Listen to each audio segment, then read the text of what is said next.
All right, today, best auto top-offs of the year, starting with what you guys made #1 and the most popular with what you pick up, which is? It's actually, it's almost 2. There is a runner-up, but by far and large, it's gonna be the Tunes 3155 osmolator. I know why, I love the thing too. But right behind it, which is pretty surprising, is the Reef Breeders Prism. This is a strange world where like, it's not often that the most expensive option is the #1. And when it is, there's usually a good reason. Yeah. And this is one where it's just the most trusted option in the entire industry. I wouldn't use anything else. You couldn't make me. You could give them to me for free and I would still go and buy one of these things because my tank matters. And I've had problems with the other ones. So as voted by you guys, not surprisingly, because it just works. All right, so starting with the most important one. Best of reliability and redundancy. I'm sure you already know what it is, but why? So the 3155 by Tunes has 4 different levels of protection for you. First, you've got the optical sensor that's doing the majority of the work. But right behind that, you've also got a high level alarm in the form of a float switch. So a different technology doing a similar job. And then right after that, you've got a timer. So it's only gonna fill for so long before it shuts off just because it's been running too long. But after that, you can also control the flow rate to what's gonna make sense for the system you're putting it on. Yeah. 4 levels. It comes with a pump, so you can actually pop off the top and tune it to the right flow rate. So if it was just stuck on for whatever reason, even the timer blew, it would not go over. I've never actually had to rely on that last possible feature, yeah. But it's there, right? And actually you can use that feature for other things we'll get to in a minute. But one of the things that like really draws it to me, not just the dissimilar technologies, because there's lots of things that back each other up, but they often back each other up with the same thing, you know, optical eye, optical, optical eye. In this case, it's optical, which is like a circuit board, and it can be faulted in different ways, you know, dirty sensors and whatever. Then a movable part with the float switch, then the timer, all these dissimilar technologies backing it up. But one of the things that makes it really reliable for me is the magnet that all the sensors go on. Because this is one of the biggest failures of all the options out there, which is they put the sensors on this really weak magnet, and all the inexpensive ones have this because those magnets are expensive. Yes. It's just impossible to get a functioning magnet, go through the layers of distribution and not be expensive. And so the inexpensive ones use these little teeny magnets on there. And one of the biggest ways for this thing to fail is you bump the cord and the thing just falls off, and then it's just dumping water or whatever. So, this thing has a really, really strong magnet and part of why I trust it. All right, this one's kind of funny. Best budget or entry-level ATO. Here's the thing. It's any ATO, inexpensive or otherwise, but you are adding a float valve because this thing is gonna make sure that regardless of what price your ATO was, you can't kill your tank with overfilling it. Yeah, so in this case, this one is much, much more affordable. And if you pair this one with drilling a hole in your sump and putting this just above the water level, so it will close if anything else failed, it will perform pretty much equally as good as this one. Because the chances that both those things fail, including a mechanical part like this and this. In fact, the ATK from Neptune actually has this thing kind of built into it. Yeah. But the reality of it is if you wanted an inexpensive one, pick any one that you want. Whatever happens to be on sale, whatever works, and then drill a hole in your sump and throw in a float, and it's going to be really, really reliable for you. All right, best for connecting directly to an RO system, or at least like kind of indirectly, where I don't have to haul around water anymore. Which one's the best for that? That's also going to be the 3155, specifically because you can get a solenoid valve for this unit that will start and stop the flow of water without the need for a pump. And you absolutely, we're going back to this. If you're going to do that, this is super important. So don't mess that up. Okay, so there's a couple of different ways to do this.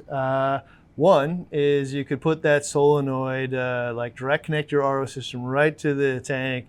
And basically with this, you'll swap out what would have been the pump that turns on and off with just powering a solenoid to open and close.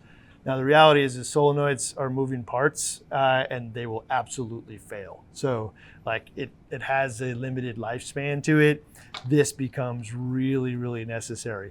the cool part about it is you'll know the solenoid because this thing will start screaming at you. Yes. When the high level water goes on, it makes a really high pitched noise saying, come save me.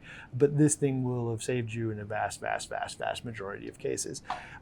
The way that I tend to do it these days is actually I plumb the RO system to a really small top-off reservoir next to the tank, and then I use the tunes oscillator to pull out of there.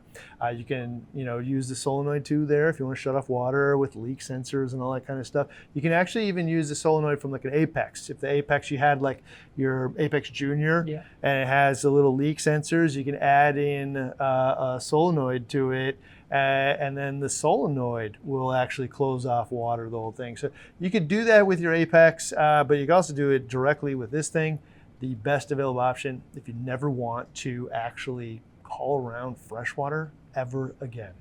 Best the year if you have kind of like a weird need, but it does exist. What if I have a really long run for my pump to pump water?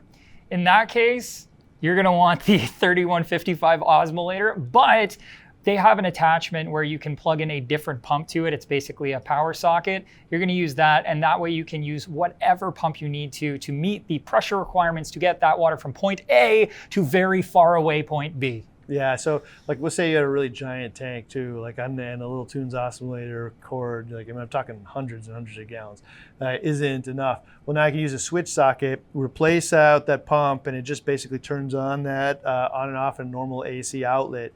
And I could use something even like a CJ pump for auto top off if I wanted to. So this one, again, versatile for a lot of different things that a lot of people probably didn't even know about. All right, best for a small or nano tank, size matters. Yeah, and in this case, the XP Aqua Duetto, it's the 2 version. That is the ticket. These sensors are absolutely tiny. They don't take up a lot of space. You can get them in the back of an all-in-one or in a sump where you've got a very little amount of room because it's a tiny little cube and you're running it on a very small tank.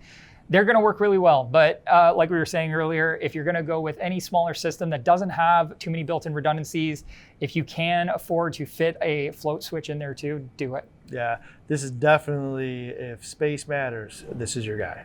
All right, this one, actually, you taught me yesterday and I didn't even know. Best reservoir if you got a tight space and you don't want to carry that thing around. So I've run into this problem before too, where my reservoir is under my stand, but I don't have a lot of headroom to try and get, the lid off and then pour a bucket in. So then I'm wheeling around a tote and with pumps and tubes. If I just want to be able to pour water in, the Innovative Marine reservoir works extremely well because it actually has a drawer that you can pull out that acts as like a moving spout that you can pour the water into. So if you have it sitting right at the front of your cabinet, you open the door, you can't get your bucket in, well, you just pull that drawer forward. Now you can dump the water directly into that. I've definitely had the cases where I couldn't really get the thing in and out very easy in a tight spot because of the way the doors function, but also the opening is so small, and like I couldn't really get anything in there. So I was usually get funnels and tubes and stuff, man.